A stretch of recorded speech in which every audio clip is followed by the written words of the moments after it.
ವ್ಯವಸ್ಥಿತವಾಗಿ D K Shivakumar ಅವರು ಸಿದ್ದರಾಮಯ್ಯ ಅವ್ರನ್ನ ಇಳಿಸಲಿಕ್ಕೆ ಎಲ್ಲ ರೀತಿ ತಯಾರು ಮಾಡ್ತಾಯಿದ್ದಾರೆ. ಇವತ್ತು ಬಾಗಲಕೋಟೆದೇ ಉದಾಹರಣೆ ಹೇಳ್ತೀನಿ ನಿಮಗೆ.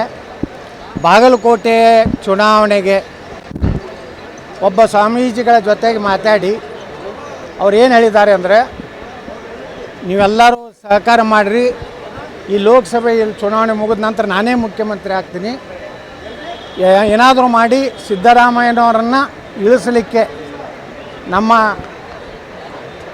ಏನು ಬಾಗಲಕೋಟೆ ಲೋಕಸಭಾ ಅಭ್ಯರ್ಥಿ ಕಾಂಗ್ರೆಸ್ಸಿನ ಅಭ್ಯರ್ಥಿ ತಂದೆ ನಮ್ಮ ಜೊತೆಗಿದ್ದಾರೆ, ಸಿದ್ದರಾಮಯ್ಯನವರು ವಿರೋಧ ಇದ್ದಾರೆ, ನೀವು ಲಿಂಗಾಯತರು ಸಪೋರ್ಟ್ ಮಾಡಬೇಕು ಅಂತೇಳಿ ಒಬ್ಬ ಸ್ವಾಮೀಜಿಗಳಿಗೆ ಸಂದೇಶವನ್ನು ಕೊಟ್ಟಿದ್ದು ನನಗೆ ಗೊತ್ತಿದೆ.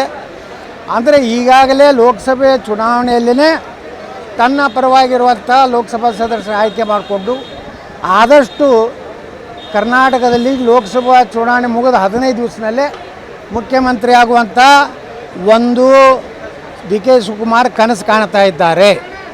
ಅದಕ್ಕೆ ಅವರು ಲಿಂಗಾಯತ ಒಕ್ಕಲಿಗರು ಒಂದು ಅನ್ನೋಂಥ ಸಂದೇಶ ಕೊಡಲಿಕ್ಕೆ ಒಬ್ಬ ಸ್ವಾಮೀಜಿಗಳ ಪ್ರಯತ್ನ ಮಾಡಿದ್ದಾರೆ. ಅದಕ್ಕೆ ಶಿವಾನಂದ ಪಾಟೀಲ್ರ ಮಗನ ಆರಿಸಿಕೊಟ್ಟು ಕಳಿಸಿದ್ರೆ ಶಿವಾನಂದ ಪಾಟೀಲ್ ನನ್ನ ಜೊತೆಗಿದ್ದಾರೆ.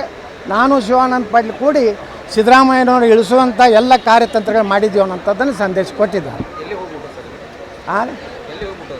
ಎಲ್ಲಿಗಂದ್ರೆ ಕಾಂಗ್ರೆಸ್ ಒಡೆದು ಹೋಗ್ತದೆ. ಒಡೆದು ಹೋದ ಮೇಲೆ ಹೊಸ ಸರ್ಕಾರ ರಚನೆ ಆಗ್ತದೆ. ಸಿದ್ದರಾಮಯ್ಯನವ್ರು ಇಳಿಸುವಂಥದ್ದು ಏನು ಅವ್ರು ಮಾಡಿದ್ರೆ ಸರ್ಕಾರ ರಚನೆ ಆಗ. ಅದಕ್ಕೆ ನಾನು ಸಿದ್ದರಾಮಯ್ಯನವ್ರು ಕಿವಿ ಮಾತಾಡ್ತೀನಿ. ಡಿ ಕೆ ಶಿವಕುಮಾರ್ ಪರವಾಗಿರುವಂಥ ಲೋಕಸಭಾ ಅಭ್ಯರ್ಥಿಗಳನ್ನು ಸೋಲಿಸಿ ನೀವು ನಿಮ್ಮ ಶಕ್ತಿ ಪ್ರದರ್ಶನ ಮಾಡದಿದ್ದರೆ ನಿಮ್ಮ ಮುಖ್ಯಮಂತ್ರಿ ಹುದ್ದೆ ಹೋಗೋದು ಗ್ಯಾರಂಟಿ. 5 ಗ್ಯಾರಂಟಿ ಜೊತೆಗೆ ಇದು ಒಂದು ಗ್ಯಾರಂಟಿ. ಅವರು ಮುಖ್ಯಮಂತ್ರಿಗೆ ಹೋಗೋದು ಗ್ಯಾರಂಟಿ. ಡಿ ಕೆ ಶಿವಕುಮಾರನ ಏನು ಬೆಂಬಲಿಗದ ಉದಾಹರಣೆಗೆ ಬಾಗಲಕೋಟೆ ಶಿವಾನಂದ ಪಾಟೀಲ್ ಡಿ ಕೆ ಶಿವಕುಮಾರನ ಬೆಂಬಲಿಗ. ಧಾರವಾಡದಲ್ಲಿರುವಂಥ ಕೆಲವು ಏನು ಶಾಸಕರದಾರ ಕೆಲವು ಮಂದಿ ಅವರು ಬೆಂಬಲಿಗರು. ಬೆಳಗಾವಿಯಲ್ಲಿರುವಂಥ ಲೋಕಸಭಾ ಅಭ್ಯರ್ಥಿ ಡಿ ಕೆ ಶಿವಕುಮಾರ್ ಬೆಂಬಲಿಗರು. ಮತ್ತು ಇನ್ನೂ 3-4 ಅದಾವೆ. ಆ ಎಲ್ಲ ಬೆಂಬಲಿಗರನ್ನ ಸೋಲಿಸುವಂಥದ್ದು ಸಿದ್ದರಾಮಯ್ಯನವ್ರು ಮಾಡಬೇಕು. ಯಾಕೆ ಮಾಡಬೇಕಂದ್ರೆ ಅವ್ರನ್ನ ಸೋಲಿಸದೇ ಇದ್ದರೆ ನಿಮ್ಮ ಕುರ್ಚಿ ಹೋಗೋದು ಗ್ಯಾರಂಟಿ. ಗ್ಯಾರಂಟಿಯಿಂದಲೇ ನೀವು ಗ್ಯಾರಂಟಿ ಸೋಲ್ತಿರತ್ತೆ. ನಾನು ಅವ್ರಿಗೂ ವಿನಂತಿ ಮಾಡ್ಕೋತೀನಿ ಸಿದ್ದರಾಮಯ್ಯನವ್ರಿಗೆ, ನೀವು ಸಹ ಡಿ ಕೆ ಶಿವಕುಮಾರ್ ಫಾಲೋರ್ನೆಲ್ಲ ಸೋಲಿಸಿ ನಿಮ್ಮ ಕುರ್ಚಿ ಗ್ಯಾರಂಟಿ ಉಳಿಸೋರತ್ತು ವಿನಂತಿ ಮಾಡಿ.